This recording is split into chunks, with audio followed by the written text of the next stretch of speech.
What's up, guys? Today I'm here to tell you about the truth about these e-bikes. Reason for the quotations because recently they have been outlawed as e-motorcycles, and I feel like people need to do some clarification on what are e-bikes and what are e-motorcycles. So let's do that. So a lot of these bikes you'll hear about are being referred to as e-bikes. That includes Surons, Talarias, E-Ride Pros, Falcons, modded Razors, Tudios, modded Tudios, like anything without pedals, those are classified as e-motos now. Like things like my Razor, which don't have pedals and have things like insanely high-powered motor, like this one right here. But things like that have now been outlawed as e-motorcycles. And there's a lot of clarification need to be done with the things like that. So that's what today's video is all about. I'm going over what makes things e-motorcycles, what makes things electric bikes, and what makes things legal, how you can legalize your bike, how you can make your bike look legal. Not saying that it will be, but how to do things like that. So that's what today's video is going to be about. So recently in states like California, Washington, they've been implicating new laws against electric motorcycles and e-bikes. There's a pretty big difference between the two. One of the differences is being a wattage limit on these bikes.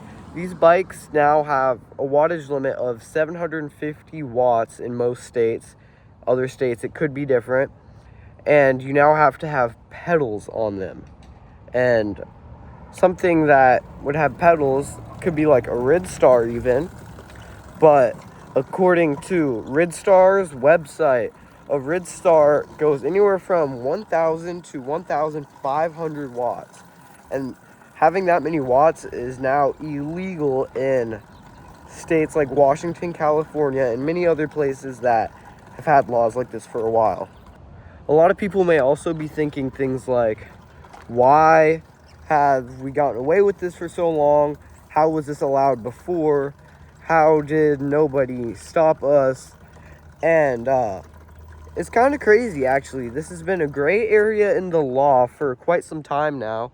There have been laws about classes of e-bikes and different styles of bikes.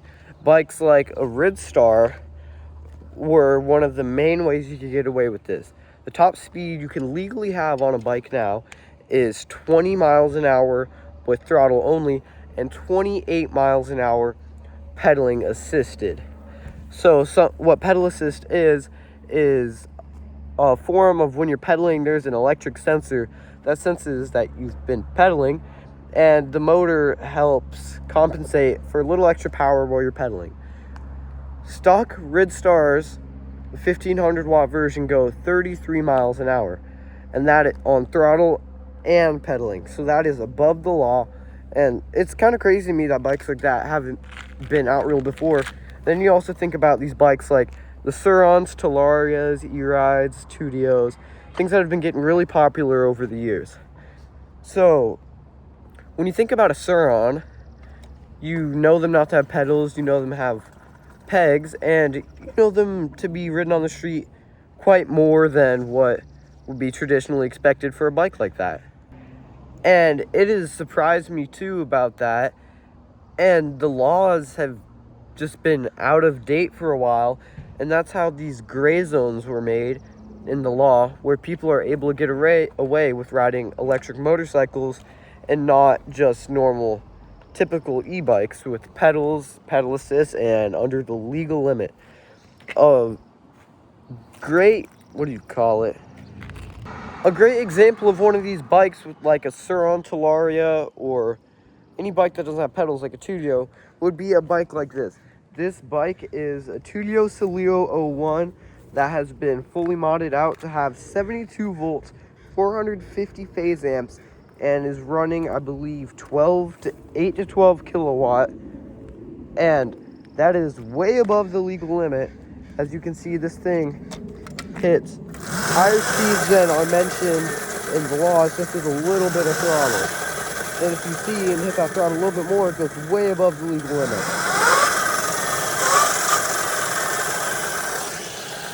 And this is what's been confusing a lot of people recently. People do not know the laws enough to enforce them, and it hasn't really been needed to be enforced until recent coming times. Recent coming times have showed that the amount of e-bikes that have been purchased has been a lot greater than the amount back then. Back in 2017, Sur-Ron was one of the only options, but now in the market there's a lot of competitors coming out with newer bikes and bikes that are illegal to ride on street. And if you look, there will be stickers now saying off-road use only, do not ride on street. Like, they're not legal, they're not advising you to ride in the street. It may look like they're trying to have you ride them in the street, but what you do once you get it is at your own risk. And recent laws have shown that they are now enforcing this way more than they used to be. Recent laws in Washington have shown, and California and many other states with a bunch of e-bike problems in big cities with a lot of population of people, have recently figured out bikes like this right here are not legal to have in the roadways.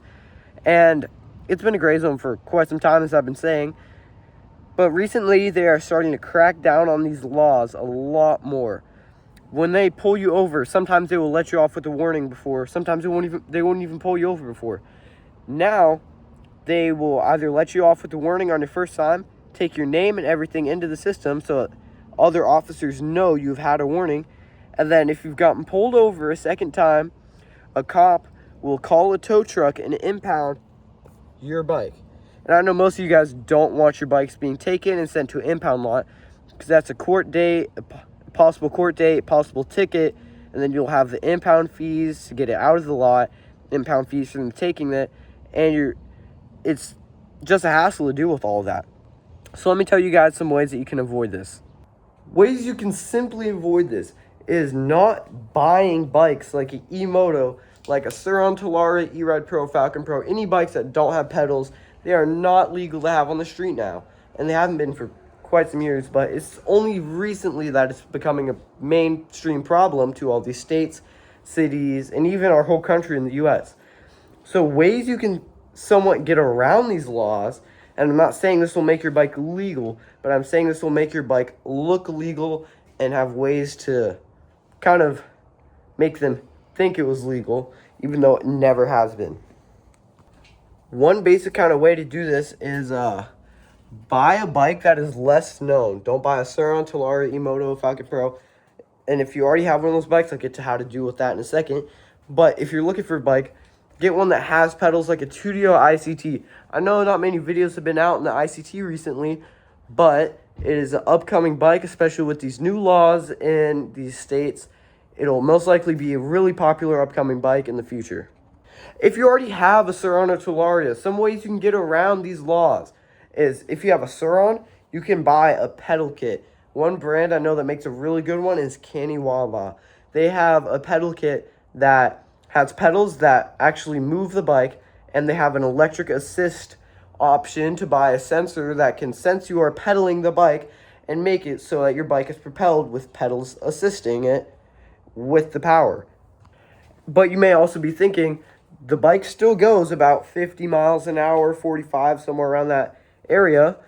You can install a hidden switch in somewhere like pretty hidden, like under your key switch when you pop your ignition cover, on your battery, or like a hidden switch in the battery cover, something like that.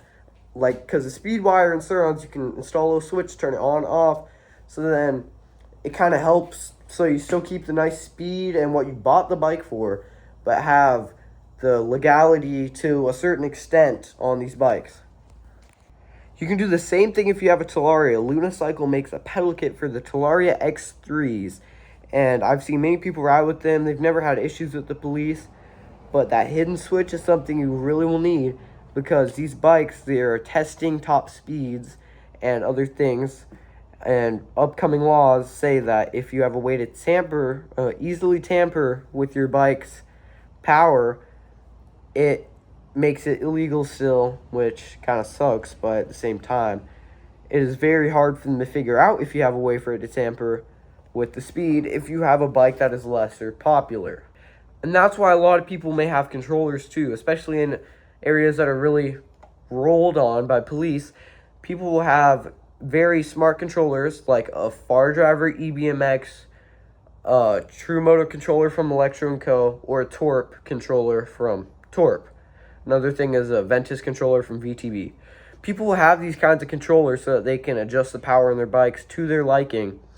But another feature on this controller not too many people talk about is the feature to have switches for 3-speed, kind of like mine right here. A 3-speed like this can adjust power levels in each mode, but you can have another speed switch to make your bike in a legal mode. Having a legal mode kind of makes it just limits it to 750 watts, 20 miles an hour in a throttle, 28 under pedal assist. And with these pedals, and not a lot of people like them because people like going off-road and stuff too. A thing I have recently found through doing plenty of research on the internet for any bike with pedals is this brand called Pegals. They are pegs that can fold into pegals. They are spelled P-E-G-A-L-S. They fold into pegs, and then you hit a button on the thing, and you rotate it out, and it's back into a pedals with your working assembly. I honestly really like the idea. I do not know how legal it will be standing up to a law, but I really like the idea because I live in the city, and I also am kind of up in the lesser known grounds in the kind of less mainstream city vibes. So I would want to have pegs if I was somewhere up on private property, up where I'd be staying.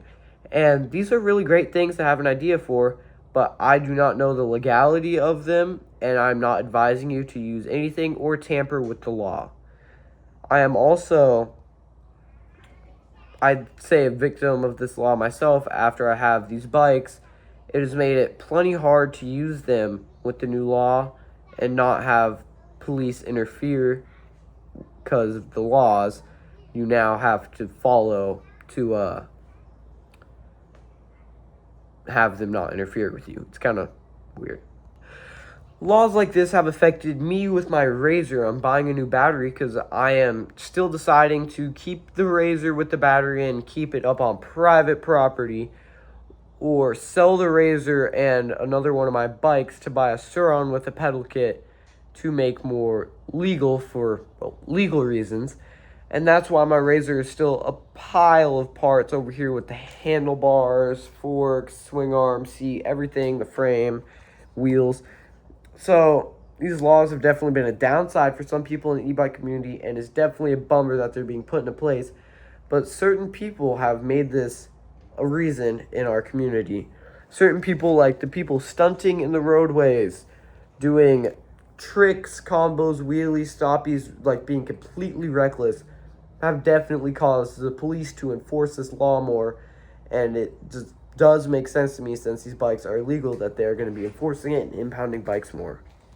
If you do have a bike like a Razor, a Tudio, something that they don't have pedal kits for, at least yet, hopefully they will in the future, there are ways to make it look like your bikes have pedals. If you look up some people on YouTube, they have these pedals and cranks with a metal tubing go through their frame, so they can have pedals that spin, but it does not spin the rear wheel. The same thing for the Tudio. If you look up some pretty popular people on YouTube with modded Tudios, they have pedals that don't propel the bike, but they make the bike look more legal and could help them get out of the situation with their bike being impounded.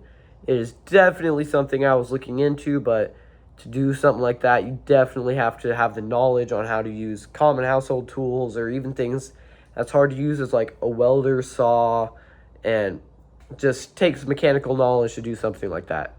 That'll be it for today's video. Hopefully you guys stay tuned, like and subscribe. I hope that this channel has brought attention to you, that it can help you learn how to keep your bike legal, how to do tricks on your bike. Anything bike related is always going to be on this channel. Go check out some of my other full forms, check out some of my shorts. Make sure to like, subscribe to help grow the channel more. And yeah, catch you guys in the next one.